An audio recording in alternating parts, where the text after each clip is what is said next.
Autoritetet e vendit sigurojnë se të gjitha mbeturinat që transportohen në Maqedoni janë të certifikuara dhe jo të dëmshme.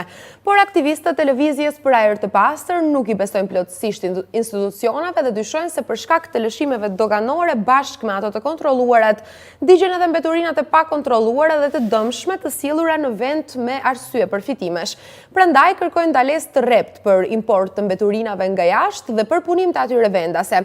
Kolegja Biljana Georgievska për këtë çështje dhe për të tjera ka zhvilluar intervistë me Marja Nenov, aktivist nga Lëvizja për ajër të pastër. E ndjekim bashkë.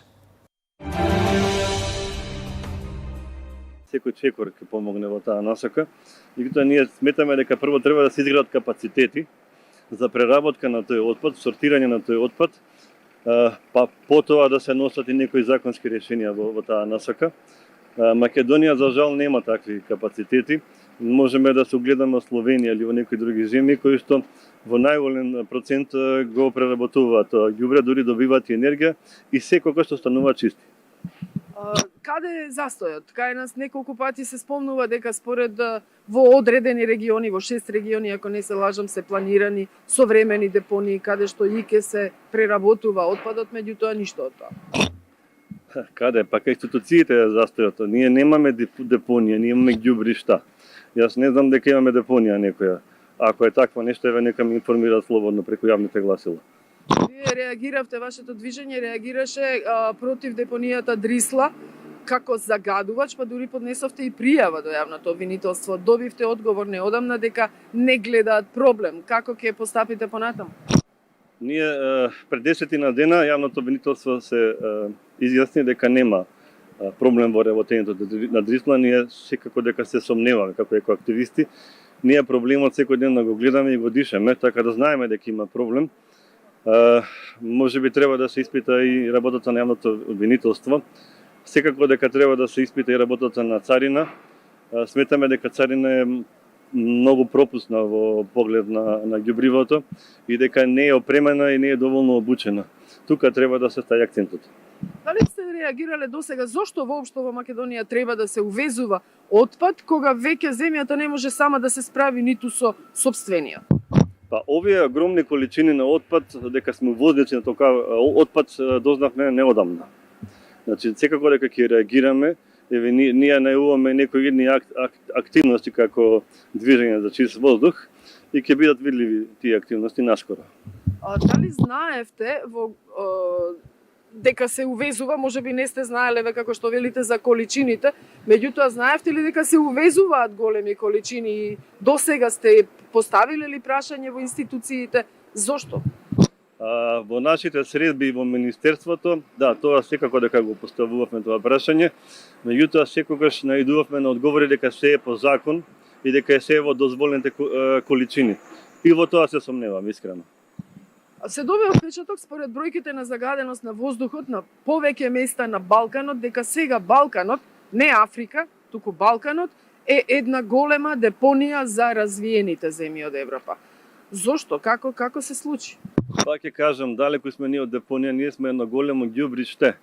Значи, кај нас ѓубрето се увезува да се трне од кај нивните депонии или ѓубришта и ние станавме не сме повеќе ни медена земја, ние сме ѓубриште земја, значи во овој случај. А тоа не е само случај со нас, туку и со соседните балкански земји. Најлесен начин на западните земји да се откачат од она што им смета и да не го потпикнат на нас. Има тука голем профит?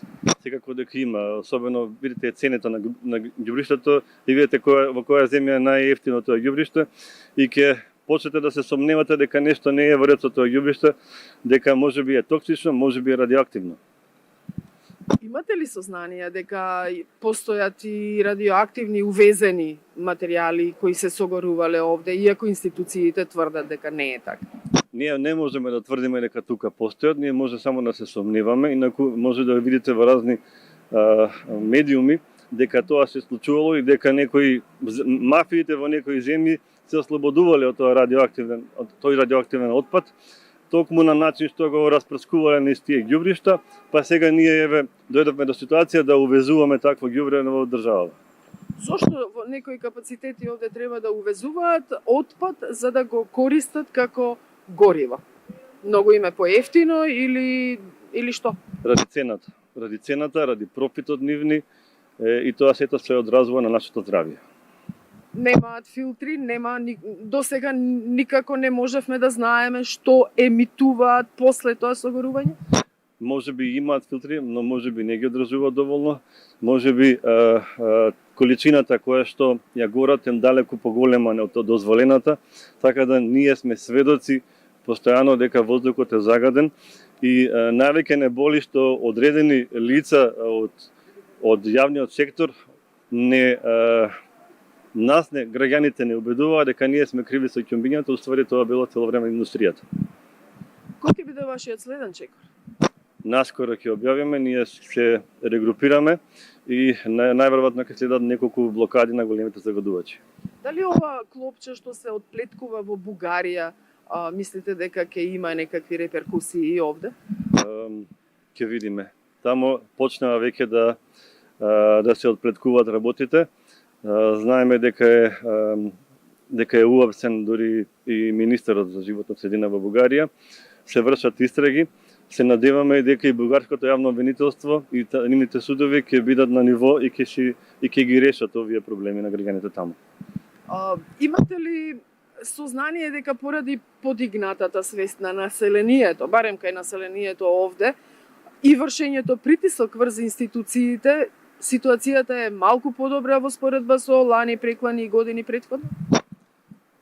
Па сметам дека во моментот граѓаните имаат поголема контрола во овие работи, особено со оние што ги нарекува одредени што ги нарече заменик министерот AliExpress сензори, меѓутоа тие не се никакви AliExpress сензори, тие се сертифицирани сензори со потекло од ЕУ.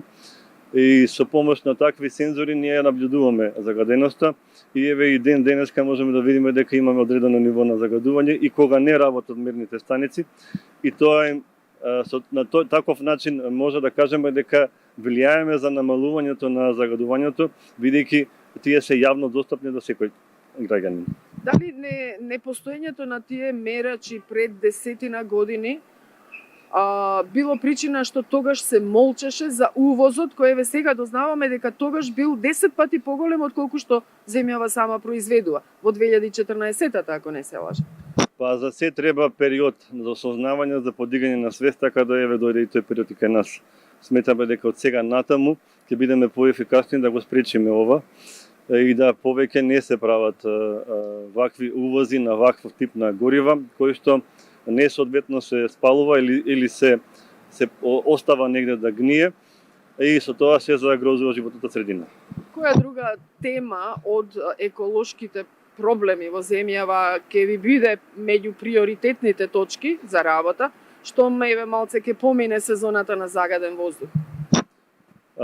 Па прво е ова приоритетно со ѓубривото, меѓутоа исто така и индустријата и енергетиката треба да им се обрати внимание, бидејќи сметаме дека и овие две гранки се едни од најголемите причинители за аерозагадувањето.